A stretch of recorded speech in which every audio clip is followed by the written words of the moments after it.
Almost time to start. It's almost time. 1:59. As soon as my bird clock goes.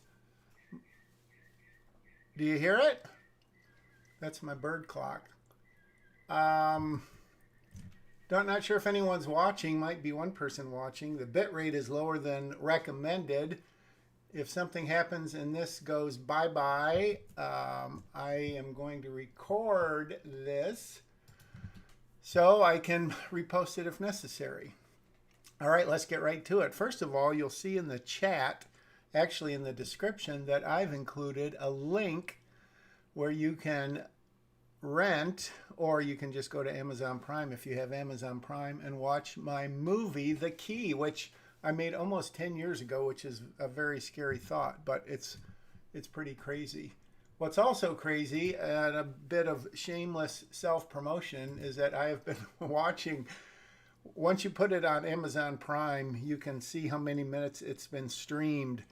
It's available in the US and the UK. And for some reason, which I literally do not understand, in the UK, I'm not going to say it's a hit, but it is being streamed literally today or yesterday or 2 days ago, Friday the 21st, I guess. It was streamed 100 times more in the UK, 2,659 minutes.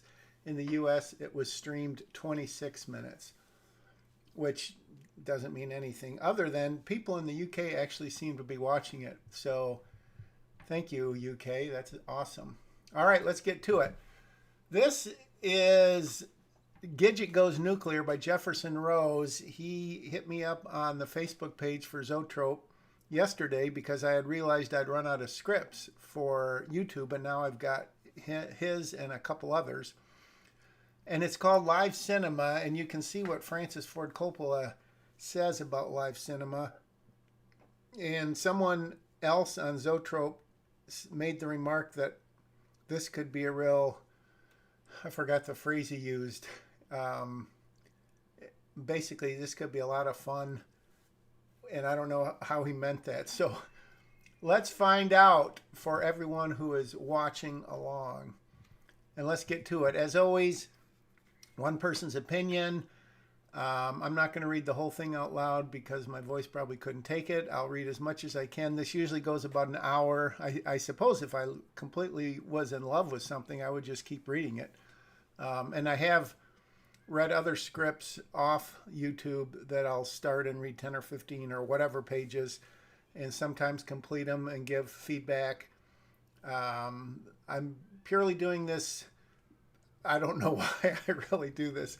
It's kind of a crazy idea I had, and I said, if I don't do it, then I'll never do it. So I'm doing it.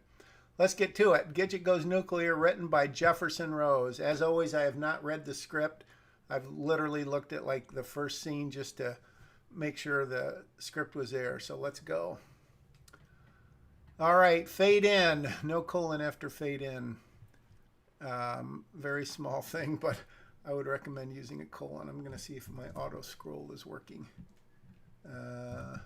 It doesn't seem to be. Oh, I've got it open in the wrong program. Tight shot of atomic bomb number 4. I'm not a big fan of directing the movie specifically in the screenplay.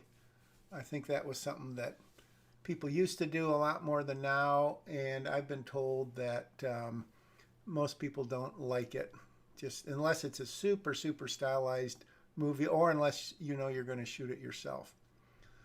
Highly polished and glowing stainless steel. Stainless steel. I don't think that's hyphenated. Grades of visual bomb energized by spotlights mounted on the balcony. Wow. That is a big sentence. The bomb's highly polished and glowing stainless steel gleam creates a visual bomb energized by spotlights mounted on the balcony rails of an upstairs viewing area. That is, any sentence you have to read more than once is confusing for me. When you say energized, I assume you mean lit up. I doubt it would literally be energized. So I think I understand the visual, but a little confusing. The bomb sits in a cradle in the center of a glass. a cradle, literally a cradle, I don't know. Glass and white wall appointed hall. The bomb sits in a cradle in the center of a glass and white wall appointed hall. I'm not sure how it could be glass ceiling, glass doors, glass walls. Placard in front of the bomb reads, "Whoa, Nelly, the bomb." Oh, that's clever. Not sure what this means. PBTR, two scientists in white lab coat staying by.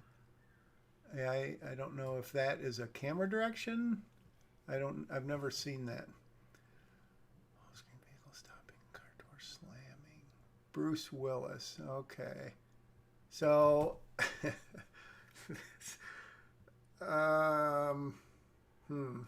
all right, I'm going to keep reading. I am not entirely, unless you've got Bruce Willis and who I imagine will be many other stars in your pocket or committed to this, I'm not really sure of the reason to write a spec script like this, other than for fun, which is fine.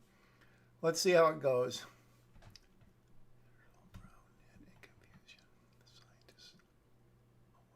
Hollywood crowd. The scientists await a Hollywood crowd. So there's two scientists and they're waiting for the Hollywood crowd, which I don't know how we would possibly know that. I don't know how we would know this. Nods at bomb. First of all, this should be more for delivery of dialogue, typically parenthetical information.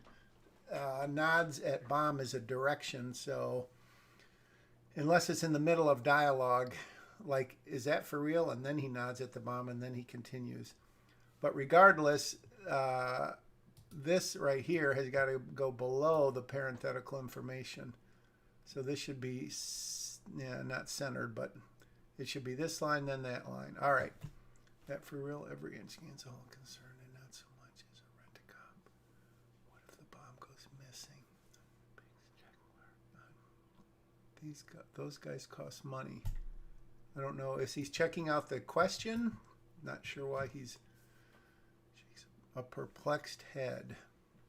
His head isn't perplexed, obviously, so that's not exactly accurate. Steers a bomb. It's deactivated. No boom, boom. So where is everybody? The director griped about everyone being late. He jumped back in the limo and went for a glass. All right.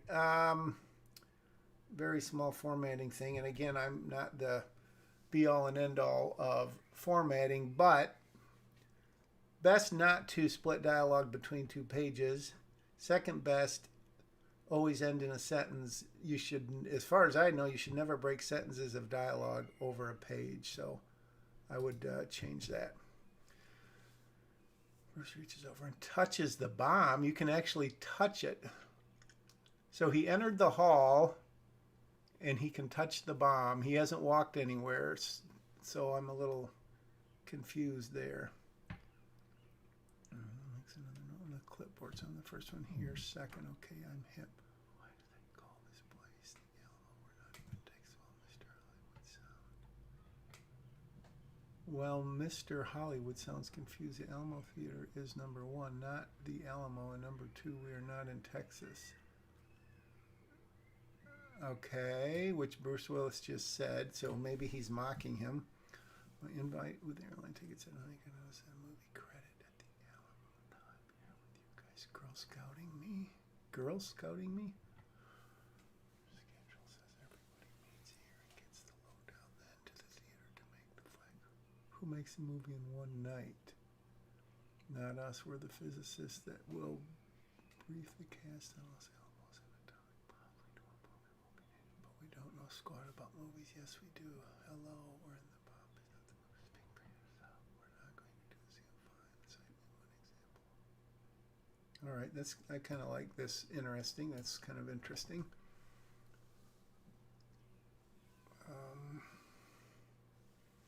Francis Ford Coppola. Okay, so this, I won't say it will never get made, but it's relatively interesting. So the door slammed, and then all we have to see here is Bruce is startled because this has already happened. So think visually and think linearly. If this happens, there's no more sound here.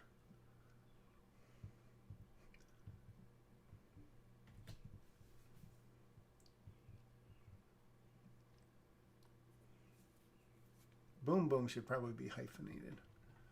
Bruce's glance at the scientist shows no confidence in the statement. To Bruce. Okay, so I won't say this again, not that you need me to, but this is not correct in terms of parenthetical information and formatting.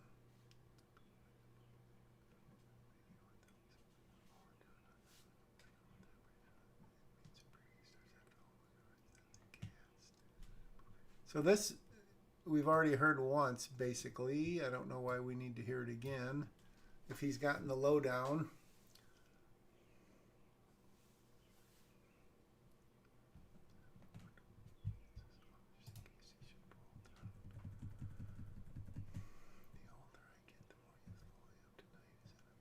Stage play in the theater that will be broadcasted television everywhere, also from a movie. All right, so there's what he said on the cover page. That is an interesting concept.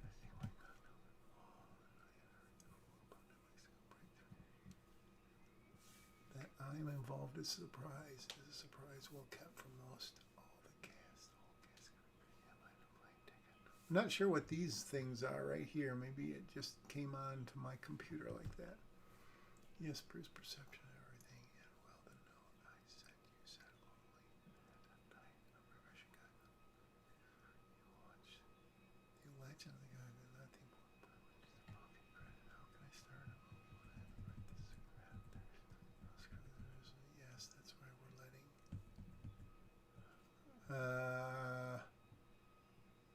I'm not sure who that is. Is this a question? You said there was no script, or is a statement? Now the script is in the script. Hand covers face. So again, no need for this. Bruce is startled. Do they go to his ears to cover his ears because of the sound? I'm not sure what that is. Oh, there we go. Celebrity chef. That's who that guy is. With a turkey drumstick in hand. That's clever. Pumps the drumstick, bam, takes a bite of turkey, tosses the drumstick and hits the dead center, he pumps his fist, bam. Okay, so now we're inside. One little tiny thing, orphan words, one word on a line by itself, again, purely aesthetics, avoid at all costs, almost at all costs. For instance, you could say they shake, comma, hug, and that would probably bring this up. I don't know who told me that, or I heard it from a number of people, but sorry about the blower outside, by the way, if you can hear that. Purely aesthetics, but orphan words are to be avoided if you can. I would know your luck on this anywhere. I would know your cook. Look and cook, that's clever. All right, this is good. Doesn't startle, yet jumps with a delay and mock fright at each boom. So I've been awfully jumpy, so I rewrote the script. Kind of innovation you'll need tonight. Emperor of Japan, okay. I don't know if anyone will know who that is when they see him. So the robes of ancient emperors and their hunters also dress a formal thoughts by Your Majesty the Emperor. Whoops. Not sure what happened here. More affinity, formality, and something. You know, my mission is receive an apology for the time. Who is he? Is he talking to Coppola here? And if he knows and Coppola knows, then my pet peeve, why does he say this?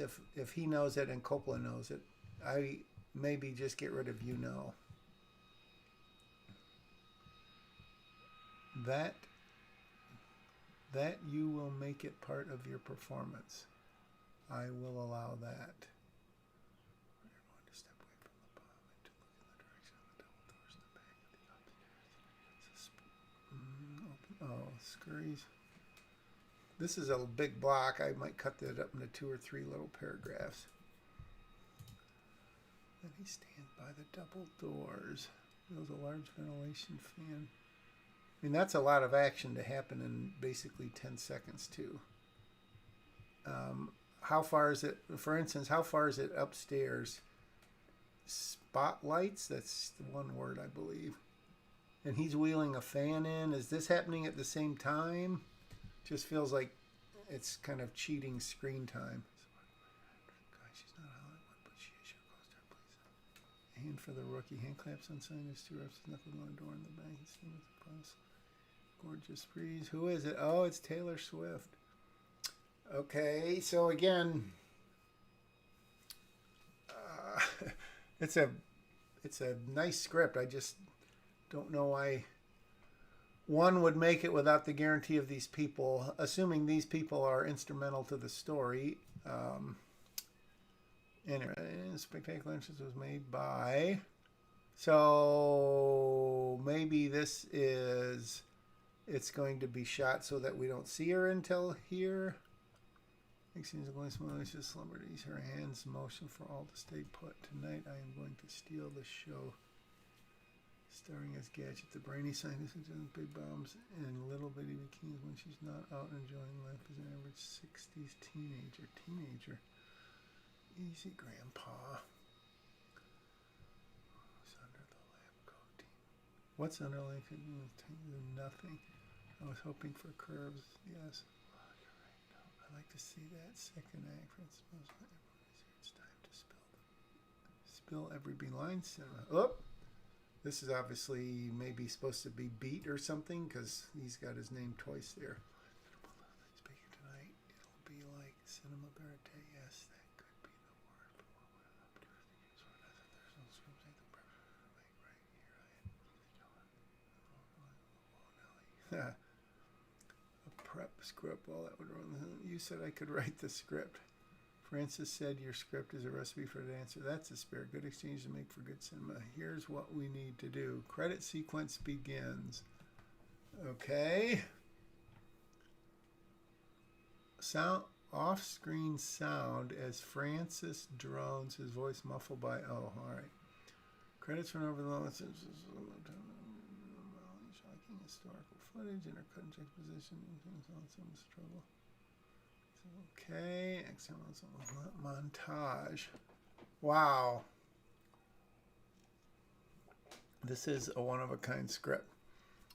Cast, cameras, cabling, light, sound gear, crew, blah, blah, blah, blah, blah. Some medium shots in front of the cast. Okay. 5 beams from 5 searchlights. Squirrel behind. All illuminating the stars. Nobody knows what this movie is about. Neither do we. We're all confused. So is he going to, are they going to stream this? Or are they going to shoot it and then edit it later? Maybe it said. I'm confused. This movie will unfold just like real life without certainty and confusion. You aren't saying anything just like life itself. We won't know. Till it's over. What about the Nielsen family? Guys, will Elvis them? I'm not sure. This must be an acronym for something. I'm not familiar with that. Response to the show. The show into the show. Show in show? Show in the show. Baloo. What's a baloo? Not quite a ho-ho. That's funny. Scratch his head. Okay, I'll see you later.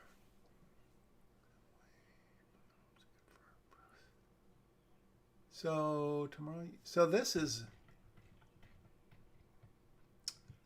exterior. We got a montage, medium shots, and then I assume the montage is ended. So this needs to say that somehow.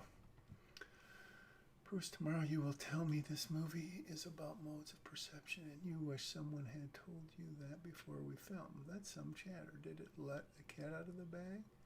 Do you want to know what the movie is about? I'm simply an actor who has just noticed a cinema here. And I got a big bologna sandwich for thinking I was in Texas.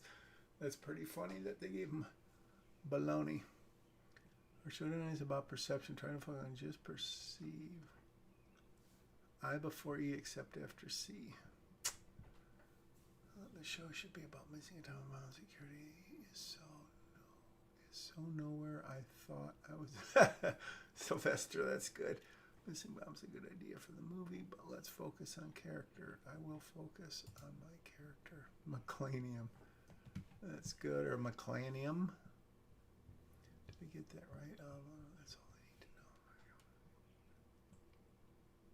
So now we're back in the theater. We don't know how this scene ends other than with dialogue. I like to either see a reaction or they move, start back in or something, because now he's taking center stage. Camera steps on stage and takes a seat up front. The lights down the So are there people in there? Yeah, the audience is there. I'm not sure when they came, but they're watching a stage play, basically. A quiet set faces the seats. The stage lights stay off. A barely visible known as the Atomic Bed and Breakfast sits on stage greeting the first nighters. Minutes tick by with nothing happening, so this would have to be shown somehow. Dissolve or whatever. Restless patrons fish through their pockets for their ticket stubs. They might leave the curtain goes back down. Francis climbs from his front row. He walks the edge of the stage. He hoists himself backwards where he sits. The performers are in the dressing room and have asked for time to consider tonight's artistic mission. It's all part of real life, and it's part of what we call live cinema. Our show will run nonstop. By the way, we don't know yet what the movie is about. The background for Gidget Goes Nuclear is a historical event involving a secret mission undertaken in 1966 by Japan's Emperor Hirohito. The emperor had packed his robes worn by ancient emperors, and arrived in post-war Los Alamos to obtain an apology for the atomic bombs dropped on Japan. So now we are in 1966, and our show will slowly unfold like history itself. We are especially graced tonight here in Los Alamos to have His Majesty the Emperor Hirohito play the part of his wartime grandfather. Checking his watch, Francis says the English should be on stage in about 15 minutes. So this sets it up. Maybe this could be much earlier, although I guess thinking structurally, the inciting incident, although dialogue and no action is a little unusual. I mean, this, if something happened right there, that would be interesting. I guess what happens is nothing. It's just weird to have a speech at this point of the movie, to me. All right, considers the speech, looks left and right, there, for a cocktail. How do we know they're going across the street for a cocktail? Do we see them? How do we know that this is even across the street? So I guess because maybe they get up and start off and then we cut to here. So very first thing in a scene is 99.994% of the time should be, of course, action/description, because we don't know what this place looks like. We don't know how many people are there. We don't know anything. This should be a period. Every glass in the place. The question tonight is from where to watch the show. If this thing is about life itself, what's the difference between sitting on a theater seat and sitting here on a bar stool? The cocktail. Across the street, the show is about to start. The bar room lights flicker. Head over to the show. What? How do they know the show's about to start? I guess there's no doors. The doors are open. Somebody is there indicating it. If I was a reader, if I was considering this, like if I worked at a production company or a studio, and I was considering this from a purely technical, logistical standpoint, I would have a lot of questions right now in terms of how this really unfolds. Granted, it is an unusual thing, but it's still a screenplay, so that is first and foremost. It is, I mean, it's an interesting idea. For sure. The crowd back in their seats, they wonder. All right, I mean, this is funny. but that's not going to translate onto screen. So it's funny for the sake of the person reading it, but for the sake of the movie, I don't know that I would keep that. All right, here we go. The miracle of the set settles on the crowd. What is... That's the real hotel. Okay, I don't know what the hotel is they're talking about, unless this is the hotel they're in. This building is on... Okay. Set design. The building that when last known was sitting in its usual spot is now inside the theater. The whole building from the homey pioneer porch to the... So... I think I understand this. It's pretty clever. So I'll let it go at that. Appears up from stage right. I don't know. Is that hyphenated? Maybe. So wastes the crowd and milks an ovation while he waits for the follow. Spot to find him. Using that as voice. I don't understand this. Fine crowd, he thinks. Using not his voice, but only his acting chops. All right. I don't know how that translates visually or even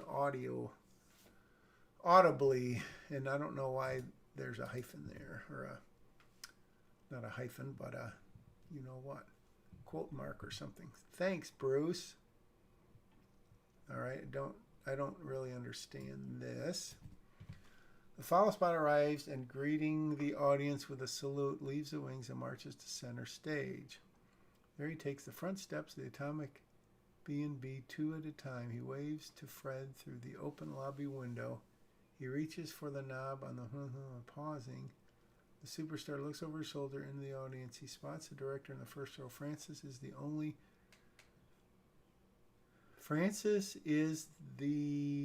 only of the audience, the only person, the only member of the audience to have his name stenciled.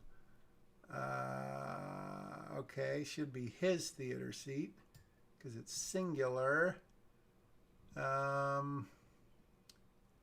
Yeah, this, I guess it's just the style, but these long paragraphs, most readers like white space. This could easily be 2 paragraphs, maybe even 3. Where is the name stenciled? I assume onto the back of the seat. Hey, Francis, breaks the first set action. The show starts. I'm not sure why this is here. The word set action. Does that like a super on the screen? I'm not sure. Starts to move literally.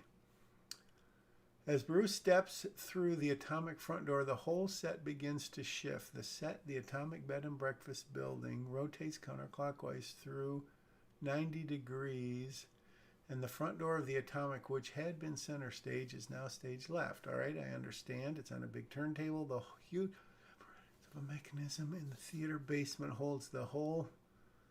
Okay, that's fine for the technical crew, but for the screenplay, that's not needed.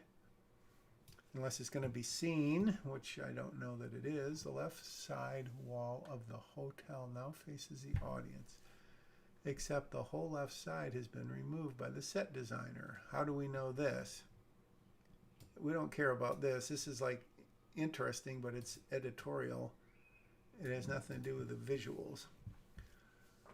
The missing wall reveals... Well, the missing wall doesn't reveal it. This is, to me, this is just overwritten. Just tell us what we see on the screen. The left side wall now faces the audience, but we don't see the wall, so the missing wall. So really all we need to do is know that the hotel interior is now visible. They can see Fred. We don't need to be... I would just say Fred sits at his desk, blah, blah, blah, blah, blah. We don't need to hear they see. Someone I read, or no, it was a professional script reader, I think, told someone on a podcast that using we and they in like we the audience is kind of a no-no, and I would tend to agree. Just again, tell us what's being seen. Allows the scene to shift as needed. They can see that in the feet of the mechanism. This is the mechanism talked about up here that we can't see. Again, I would leave this out. Characters, though, are out of sight. So this is kind of, I guess it's the nature of this experimental screenplay, but this is kind of a play and a novel and a screenplay all hooked together. If this like got $100 million and could actually get made, it would be very interesting, and this document would be a nice technical document to say how this is going to be shot. But in terms of a screenplay, this, to me, this really slows it down. All I want to know is the story.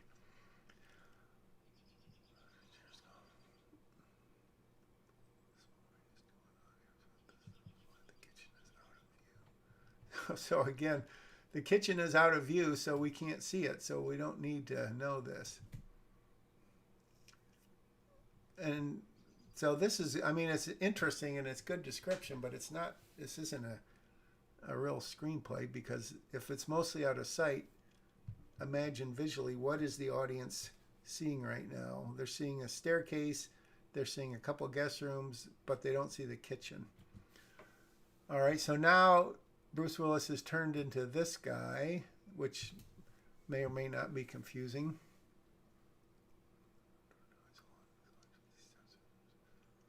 Hollywood magic, he imparts expressions. Yeah, I don't know how this is visually coming across. Again, it feels like more of a joke. I mean, a funny joke to people reading it than opposed to the audience watching it. Atomic B&B lobby stage set. Fred Gonzalez, proprietor of the B&B and radio host. So it feels like there's words or a sentence missing here. That's happened earlier.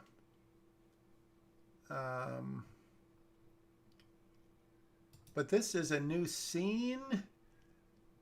Or is it the same as this? I can't tell.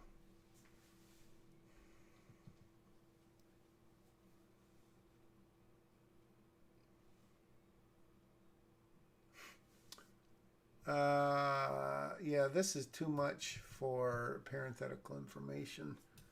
After he says this, I mean, you would say, again, so Bruce Willis is McClanium, and yet he's Bruce Willis in dialogue, so that's a little confusing.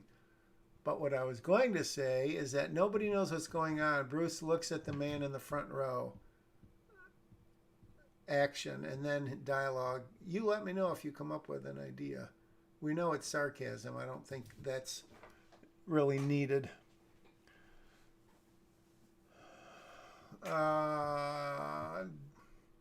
Critic in balcony seat. How do we know that that's where he's from? Does he have a badge? Not sure. Shouting. Maybe it's about a missing time. To Fred. So again, this should be to Fred. So Bruce says this, and then to Fred is parenthetical, and then there's no slug, or there's no line, and then maybe.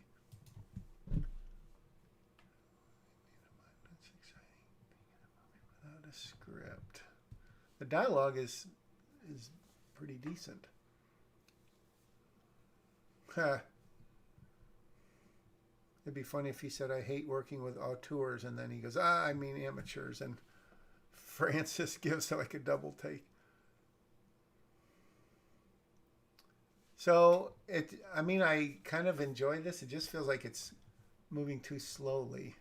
And the dialogue is good, but I feel like some of it could be cut out or condensed. On stage, watch as the television tubes glow from the antique machine. Audio comes up first. Elvis replay, So again, I need to know who this is, what that is. Maybe I missed something. Falls in the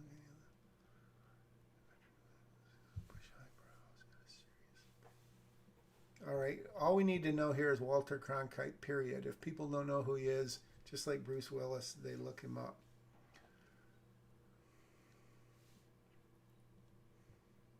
This, again, I would cut this into a couple paragraphs or find a way to trim it down. Missing for weeks, a lost atomic bomb was found today in deep waters off the coast of Spain after a month of repeated failure by the best deep fishing.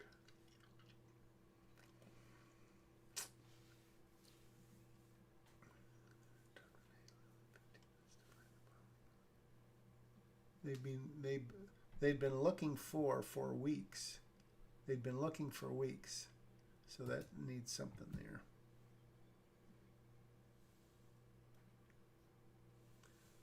Atomic bomb dropped years ago over a swamp. I assume this is like a joke, which is kind of funny, but I don't know why. It should be beat or pause or something there. That's pretty funny. That almost sounds like a movie right there. I just gave away a great movie idea. I didn't give it away. Jefferson. So I would think you could condense this to about 2 sentences or 3 sentences. This just feels like it's way too long. Because basically the story is that a local fishing captain helps Navy find the bomb or something. I don't know that we need to know all the rest of this stuff.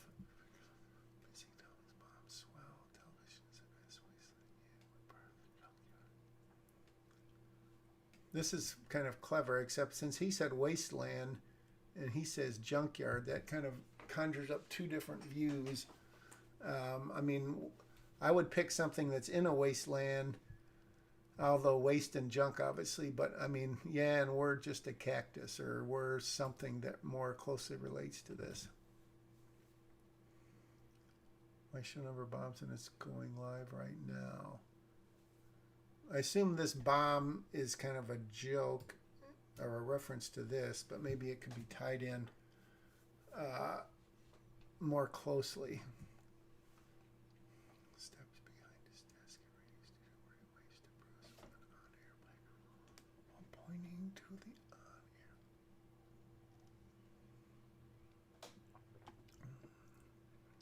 on-air. I'm just reading quietly. Reports of flying saucers have come in from the drive-in theater. Those space aliens know where to land. There's a double feature showing tonight. Check everybody's trunk. They can fit lots of little guys in there. So again, not sure why there's a space there. Should be beat or pause.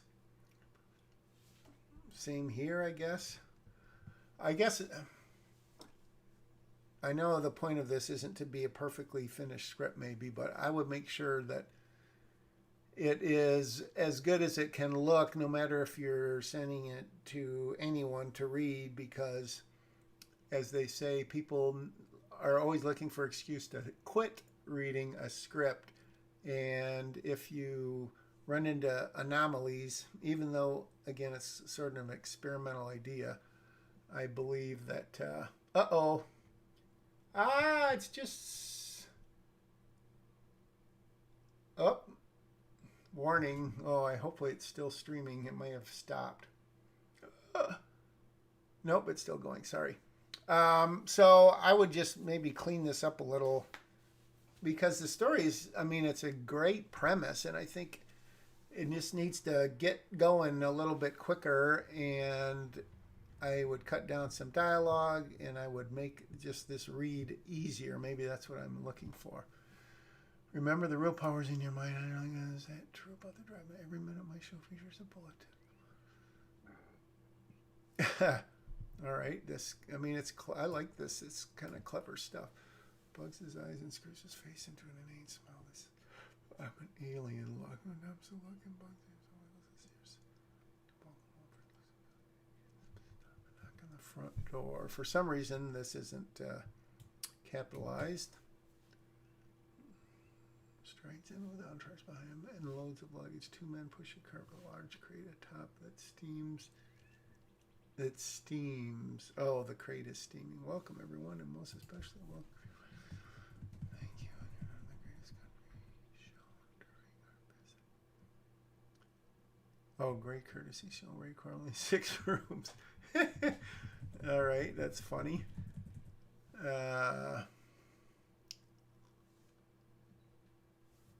Wait a minute. Did I jump ahead a whole page? Okay, you got them, but that's not all. You got a guest bottom ratio. If you can defer my unsophisticated way on your show, I can show the love. I can also explain the needs. Great. Gracious for being on the show. Your Majesty, the rooms will be ready pronto. Luggage spread somewhere else. Looks at little Corey. So yeah, tight shot. I mean, insert close up. I wouldn't even include that. I would just say, again, this shouldn't be in parenthetical information. That should be in action description. But I would write that differently because you don't need to direct the director to do a tight shot there. Does not look so little. What's in the crate? We already know it's a crate. What's in there? What's in it? Very pleasant to meet you. We're starting a conversation. Happy to make your acquaintance. What's in the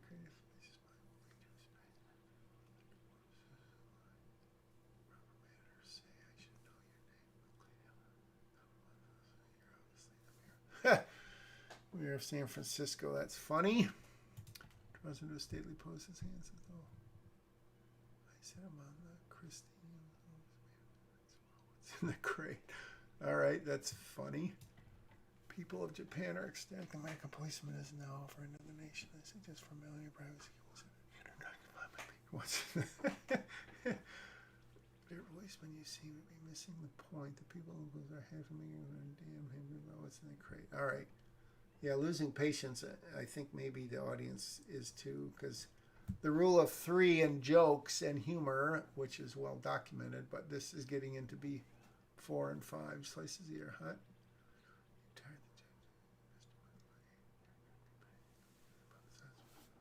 Yes, knock at the front door. His knuckles rapping on the door. Bam. So every time he hits it, he says bam, bam, bam, I guess. Bam. I don't know him very. I mean, I know who this guy is, but that must be a catchphrase of his.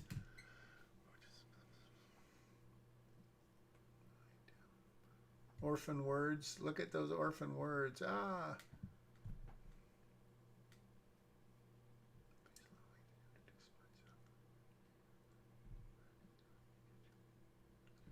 Huh.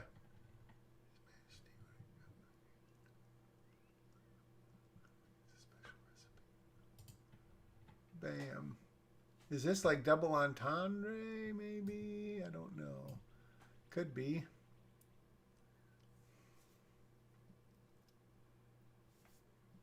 I don't think stage right is hyphenated. Stage left, I don't know for sure.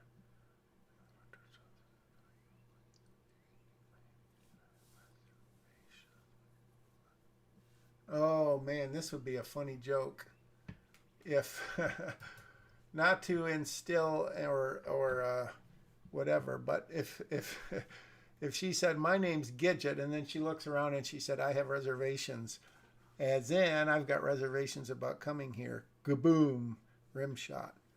Free joke, you're welcome. Miss Gidget, welcome. Let me take your suitcase. Looks at us. See this, yeah, this. I mean, I can't say for sure, but I think if this got submitted and was being read, I think a reader or somebody would start reading that should be in the action description. And I think that at some point they might just quit reading it. So that is a danger. Again, this is more like a play where you've got a lot of action in parentheses, I believe. But this is a screenplay. Stolen luggage. It looks like you stole. Ooh, I like this line. That's good. Ooh, Taylor's got a good comeback. Love the coat, so you'll see. Second act, yeah, maybe. Yeah, right now, I thought you were just convinced it's right up my alley. must be someday. All right, this is clever. Maybe a little long, but I enjoying the humor. Irving Nelson, Thelma Moses as a daughter. So we're in a totally different place here. Fat and announcer with great hair. So I don't know what's going on here. If stuff is getting cut off, periods are missing. I'm not sure. Welcome to the morning. So we'll be watching the show tonight and reporting in. I will. Oh, so this is the Nielsen family, I guess. Wah, wah, wah. I get it. I won't. It'll be all right, dear. No sacrifice tonight. No sacrilege. We're on television.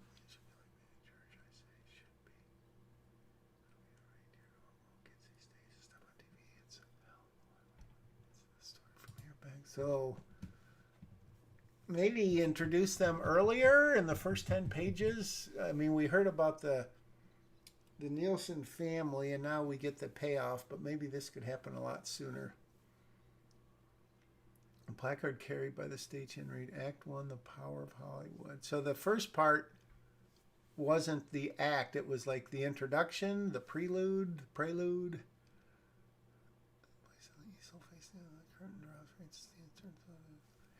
Let's take 5.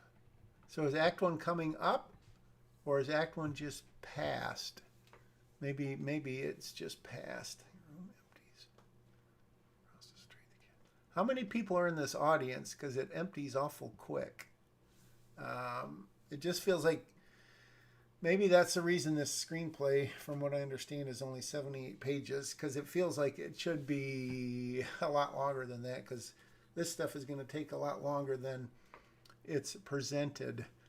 Again, there's 56 lines on a page if you single space, so that's basically a little over a second per line. So this right here would take about 3 seconds, and I don't know that could take 3 seconds in screen time. Maybe it could. Licking smug puzzles on tapes his radio segment. So he pulls out his headphone and brings up the audio recorder or something, because that's what he's doing visually. We don't know this. Good evening, New Mexico. This is Alexander from the we're in the spotlight of the cultural program tonight to report the cheap seats. Act 1 is where the show has started, and Act 1 is next. That's what I don't understand. What did we just see? Bedlam by the billions. We have insanity all over the stage. We have a casted riff. The next report will come after Act 1. Remain on stage. This was also fuzzy to me. It's simple. We are characters in this story we are not writing. Might not know what is going. We might not know what is going on. You know, if I have my way, also by formality requiring. So. I'm trying to. So it doesn't have a script, so they're impromptuing their dialogue, which obviously is a conceit for the movie because somebody has written this, namely Jefferson Rose has written this. But I don't know that they need to keep rehashing what's happened. It feels like it needs to move ahead, because we've gotten the same information several times. To me, you work on the missing bombs. I'll talk to them about how to do that. Should we get together and discuss the first act of the recipe? That's pretty funny. Excuse my yawn. I'll get everyone across the street for a cocktail. So they're going to all go over to the bar. But Act 1 hasn't even started yet. That's what I'm confused about that. Turn some knobs on. Good evening, folks. Welcome to a quick minute special. See, we've already heard all of this. Anyway, tell me my next show will be about perception, customers, operating, drive-in theater. It just feels... Tonight, though, I am certain if one policeman sees the crime, if one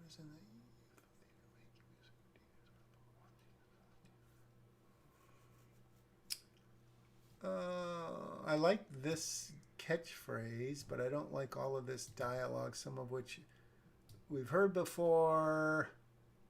But it just feels like it, A, could be said shorter, or B, could be not said. I'm not sure.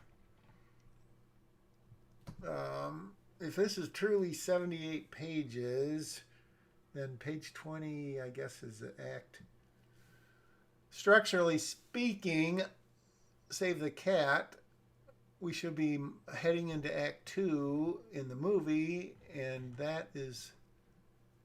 I don't feel like we are. I don't feel like we're getting, the antagonist, protagonist, the desire line, all that stuff. We're getting it's some clever dialogue and some funny stuff, but I don't really feel like it's hitting any beats beyond that. So we're back here. The crowd. So the cast arrives. That's interesting.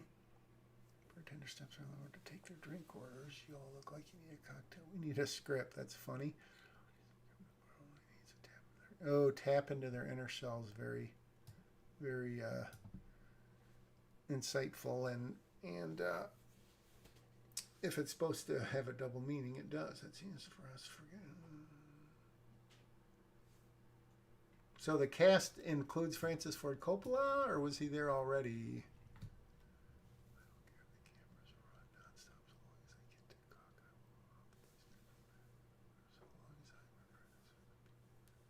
And see, we already know this about the apology, so.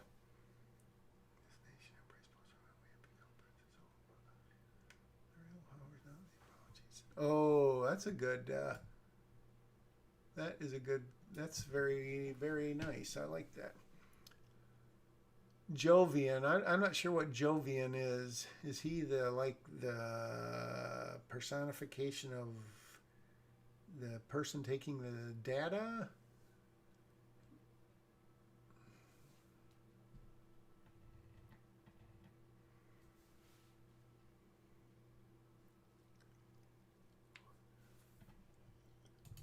I guess it's kind of clever. I don't know how that would come off on screen. Quiet related. It's the minute of cultural program sponsored by the Royal System of Sounds and Radio Static. Radio and Bar is talking, or is there a voice that's talking? Is it male or female?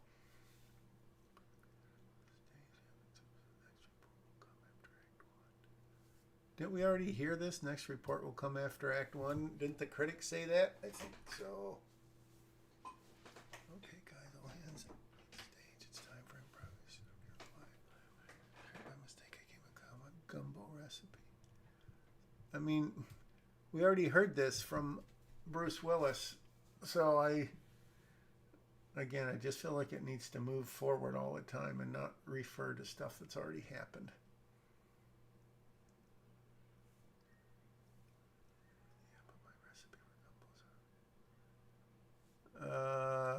So they return to the theater.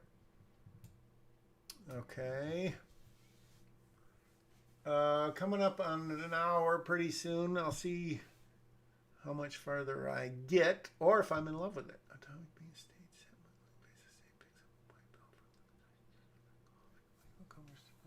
shows the magazine. Good show, don't miss it. He says. All right, that's again. He. I don't understand that. It's editorial and it's not completely accurate to what we would see on the screen. This is a cinema veritarian just for you to know. How long? Like a bit? 5 seconds? A minute?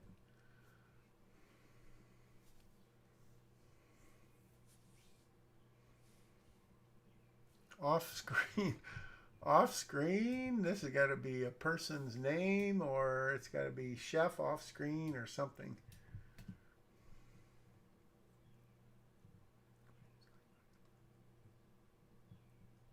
So French voice, or voice with French accent or something, or speaking French. More sounds of chopping things, also random words. Quebec. Just a lot of little like period missing, orphan words. He doesn't know where the sound is coming from. Well, the audience knows that. What's the action or the description of how that's coming to be?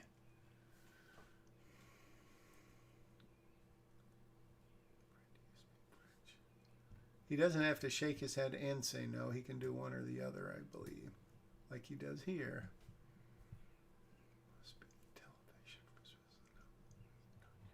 Kicks it. Perhaps not. Kicks it.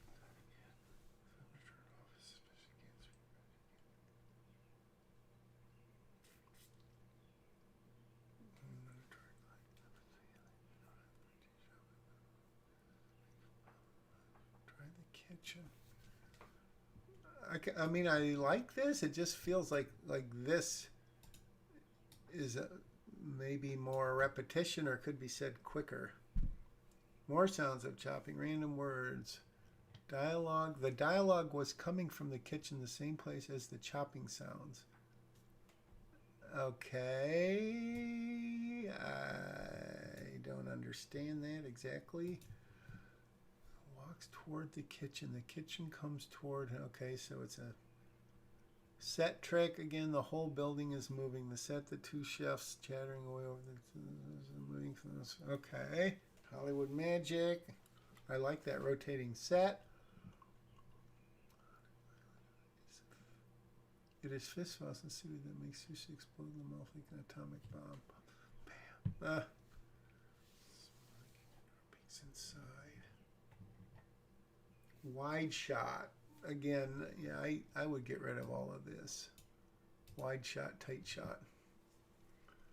You can do the same thing. You can direct. I've learned and put into practice. You can really direct the readers and sort of the camera's eye just by the way you write your sentences without using tight shot and wide shot.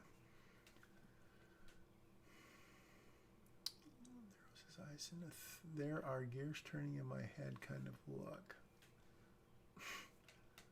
I mean, if Bruce Willis was really in this and Bruce Willis was really, really good, then lines like this, I guess, could work, but I don't know that I would put stock in it.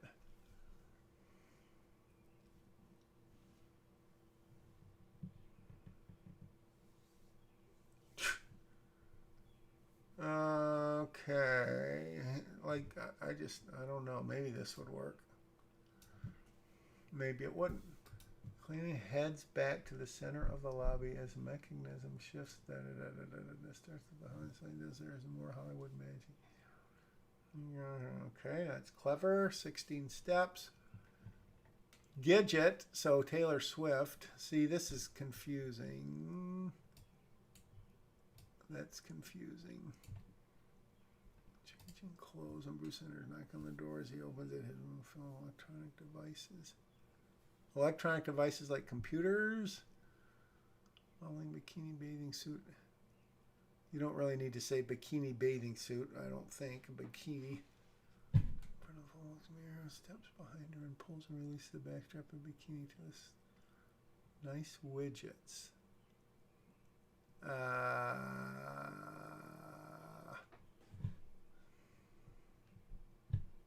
Flashes a grumpy look. You're even cute when you're looking grumpy.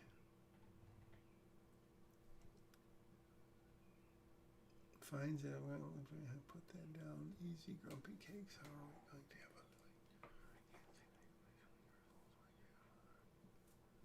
a... Do you like your grandfather? That's funny. That's funny. Funny lines. I wish they would come more frequently and the story would move ahead a little quicker. I think there could be a lot of story to be told here. I could even envision it moving out into the real world and maybe not taking part on the stage. That could actually be pretty interesting if it didn't take place on the stage, or there was some visual way where it would move out into a big exterior and the people in the audience are like, wow, how is this happening on stage? But it really isn't, maybe. It's confusing I mean, it says Bruce here, but it says McClanium, whatever, and then Gidget, and then Taylor. This is just, it's easy to fix, but I would change that. That would be unlike me. I'm a bombshell of a scientist, and I design teeny bikinis. I'm the kind of metaphor house. I find you first. I'm not seeing this. Uh-oh, I heard the 3 o'clock. It's a mere spoonful. The glass says it's polarized. I said polarized, Mac. That means some angles fiber might be invisible. She again trolls with puzzle. From some angles, maybe you don't see the bikini at all. From some angles, it's invisible. From some angles, the bikini disappears. Might be hard to find the person where it should be easy, like a mile away. I think I'll see a little closer. Do you like it like what? You're looking for the angle. There's a mystery there. This is, I mean, it's clever. I think this takes too long. It's kind of, I mean, repetition can be funny, but I don't know that you'd get Taylor Swift to do something like that, because it sounds like basically she's going to appear naked. So again, maybe you've got ins with these people, which would be totally awesome, but otherwise it just seems like an awful lot of work for a script that may never be made because it depends on these celebrities.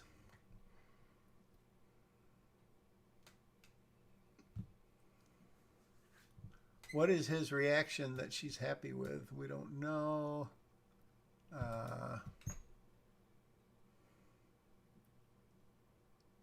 The 2 stars heads down the stage. Head down the stage. Down the stairs. The stairs come up. Blah, blah, blah, blah, blah. Fred, I need your thoughts on anything for you, man. Gizmo, here's some bed. I need to see through being shown. Is your heart strong? My heart is as young as you. Do you see it? Of course, but it's invisible. Just from some angle, it looks.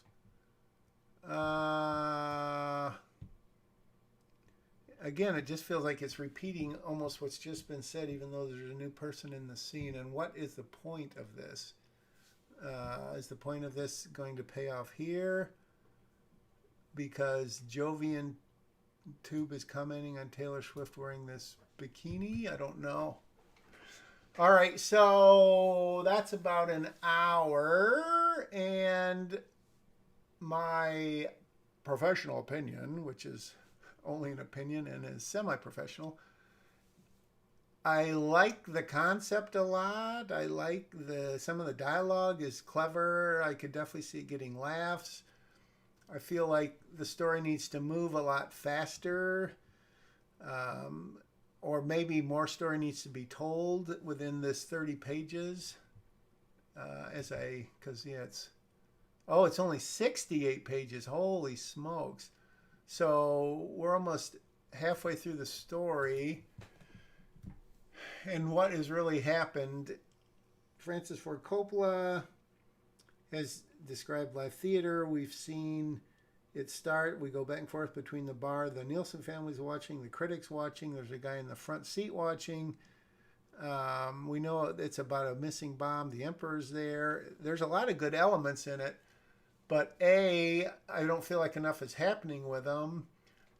There has to be some drama, tension, ticking time, ticking clock, something going on. It just feels like it's just going and going and going. But I think the biggest problem is, and again, anyone can write anything for any reason, and that's totally fine and awesome because it's a good script. But unless you have some confidence that this could be made, or you could change the cast to no names and it could be made, it's hard to see unless they have an incredible relationship, or you get this to Bruce Willis's agent or Taylor Swift's agent or the Emperor's agent, or it's going to be made in Japan with Japanese investors. It just feels like it's an awful lot of work for a long shot. Having said that, I've written a zillion scripts and none of them have gotten made except for the 3 I made myself. So I shouldn't be talking, but from a practical standpoint, it does feel like maybe some of those considerations could be taken into account. But I do, I mean, I sort of enjoy it, and I imagine I'll finish reading it. Maybe I'll have some additional comments at that time. So I'm going to wrap it up there. I'm going to stop recording and stop streaming in just a minute. But thanks, Jefferson, for letting me read this. It was definitely a quirky read. I definitely see potential if, again, I've said this 1,000 times, you have confidence you can get these people to read it and be interested in it. All movies are a crapshoot. All scripts are a quadruple crapshoot. So I don't know that it would ever get made. But yeah, thank you. Thanks everyone for watching live, both of you or one of you. And hopefully some people will see this between now and eternity, which is how long it'll be on YouTube, for better or worse. This is Jack signing off on a hot and humid afternoon. It's supposed to thunderstorm shortly, and it isn't yet. But anyways, thanks again. And as I like to say,